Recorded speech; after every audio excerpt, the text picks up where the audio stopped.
ఈరోజు నేను గుత్తొంకాయ కూర వండుదాం అనుకుంటున్నాను. ఎందుకంటే గుత్తొంకాయ కూర అంటే మా అమ్మాయికి మా అబ్బాయికి అందరికీ చాలా ఇష్టం, నాకు కూడా చాలా ఇష్టం. గుత్తి వంకాయకి కావాల్సిన పదార్థాలు ఏమిటంటే తాజా వంకాయలు ఒక అరకిలో తీసుకున్నాను, 4 ఎండుమిరపకాయలు, పల్లీలు, ధనియాలు, జీలకర్ర, దాల్చిన చెక్క, యాలుకలు, లవంగాలు కొన్ని తీసుకున్నాను. అలాగే వెల్లుల్లిపాయ కొన్ని తీసుకున్నాను, కొంచెం నువ్వులు తీసుకున్నాను, తాజా కొబ్బరి, అల్లం తీసుకున్నాను, కొన్ని టమాటా ముక్కలు, కొన్నేమో ఉల్లిపాయ మిరపకాయ ముక్కలు, పచ్చిమిరపకాయ ముక్కలు, కొంచెం కొత్తిమీర, కొంచెం కరివేపాకు తీసుకున్నాను. ముందు స్టవ్ వెలిగించుకోవాలి, ప్యాన్ పెట్టుకోవాలి. ప్యాన్ కొంచెం వేడెక్కిన తర్వాత కొంచెం నూనె వేసుకోవాలి, కొద్దిగా లైట్గా.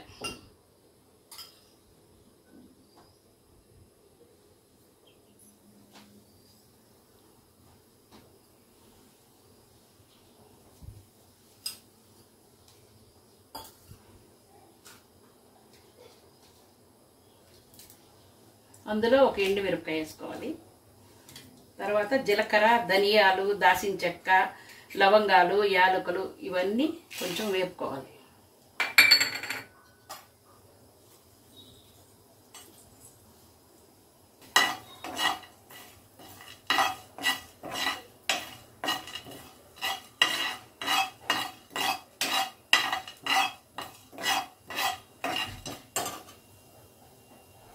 అలాగే పల్లీలు వేసుకోవాలి, అలాగే నువ్వులు వేసుకోవాలి.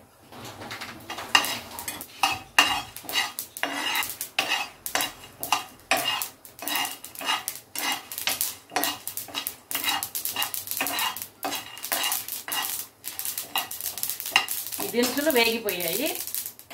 ఇప్పుడు స్టవ్ సిమ్లో పెట్టుకోవాలి. ఈ వేగిపోయినవన్నీ ఒక బౌల్లో తీసుకోవాలి. వేగిన పప్పులన్నీ తీసుకున్నాం గిన్నెలో, బౌల్లోకి. తర్వాత మళ్ళీ కొంచెం ఆయిల్ వేసుకోవాలి, ప్యాన్ పెట్టి స్టవ్ మీద. తర్వాత వెల్లుల్లిపాయలు వేయాలి. తర్వాత కొంచెం కరివేపాకు వేయాలి. ఆ తర్వాత పచ్చిమిరపకాయలు వేసుకోవాలి.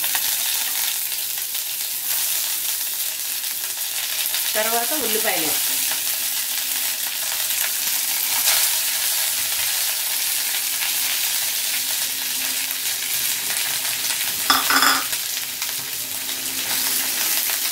ఇవి బాగా కలుపుకోవాలి. ఉల్లిపాయలు బాగా ఎగిపోయినాయి. ఇప్పుడు కొత్తిమీర వేసుకుంటాం.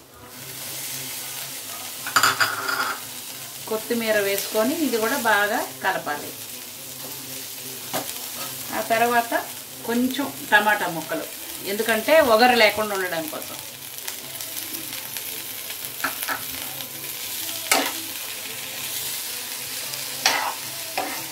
వేసి కలిపాను.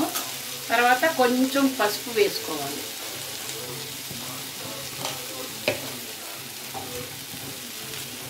కొంచెం ఉప్పు కూడా వేసుకోవాలి. వేసుకొని కలిపేసి కొంచెం సేపు మగ్గనివ్వాలి.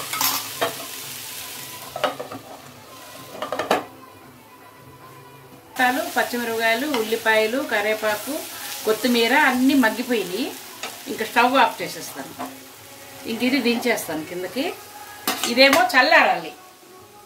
ఆ తర్వాత మనం వేపుకున్న ఇవన్నీ పొడి కొట్టుకోవాలి. ఫస్ట్ పొడి కొట్టుకొని తర్వాత ఈ అల్లము, కొబ్బరి ముక్కలు ముక్కలు చేసుకొని ఇందులో వేసుకోవాలి. తర్వాత ఇది చల్లారాక ఇది కూడా పేస్ట్ చేసి మొత్తం పేస్ట్ చేసి పెట్టుకోవాలి. ఫస్ట్ ఈ వేగిన దినుసులన్నీ పొడి చేసుకోవాలి మనం. తర్వాత అల్లం వెల్లుల్లి పొడి చేసిన తర్వాత ముక్కలు వేసి పేస్ట్ చేయాలి. వేపిన దినుసులన్నీ ఇలా పొడి కొట్టుకున్నాము. తర్వాత దీంట్లో కొబ్బరి, అల్లము అన్నీ వేసేసుకోవాలి దీంట్లో. తర్వాత ఇది చల్లారిన తర్వాత ఇది కూడా వేసి మొత్తం పేస్ట్ చేసుకోవాలి. మనం మిక్సీ కొట్టుకున్న దినుసులు అవన్నీ కూడా ఒక బౌల్లోకి తీసుకున్నాము. తర్వాత వంకాయలోకి ఇవన్నీ స్టఫ్ చేయాలి. ఈ విధంగా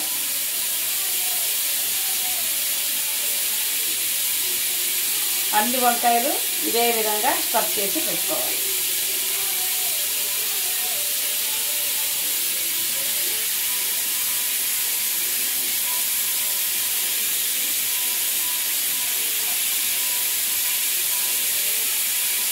స్టవ్ మీద కళాయి పెట్టాను, దాంట్లో నూనె వేసాను.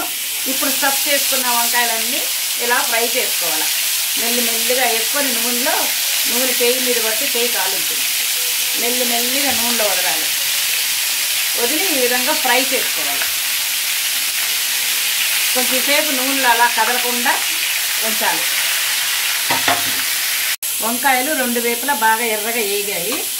ఇప్పుడు మనం ఇందాక స్టఫ్ చేయగా మిగిలిన గ్రేవీ ఉందంతా, ఇదంతా మళ్ళీ దీంట్లో వేసేసుకోవాలి. మనం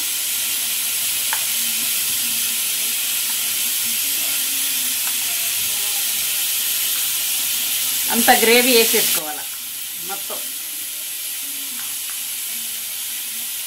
వేసేసుకొని గ్రేవీ అంతా అన్ని వైపులా మనం వేసేసుకోవాలి. మిగిలిన గ్రేవీ ఈ విధంగా వేసేసుకొని మళ్ళీ కాసేపు మూత పెట్టాలి.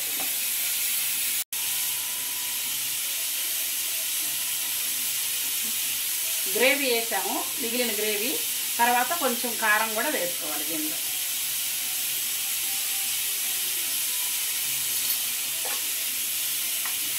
వంకాయలు కదలకుండా ఈ గ్రేవీని కారం కొంచెం కలపాలి. మళ్ళీ మూత పెట్టాలి.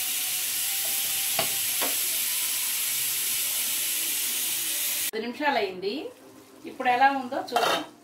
గుత్తి వంకాయ రెడీ అయిపోయింది. ఇంకా స్టవ్ ఆఫ్ చేస్తున్నాం.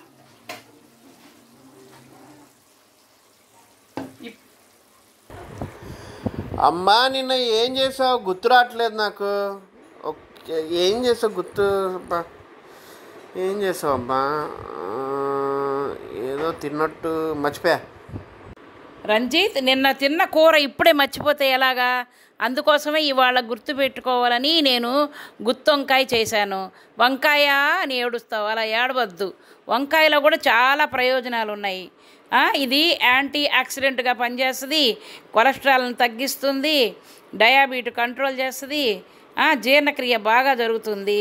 అంతేకాకుండా చర్మం జుట్టుకి కూడా చాలా ఆరోగ్యంగా పనిచేస్తుంది వంకాయ. అన్నీ వంకాయ గురించి తెలుసుకో నువ్వు. వంకాయ అంటే ఆషామాషి కాదు.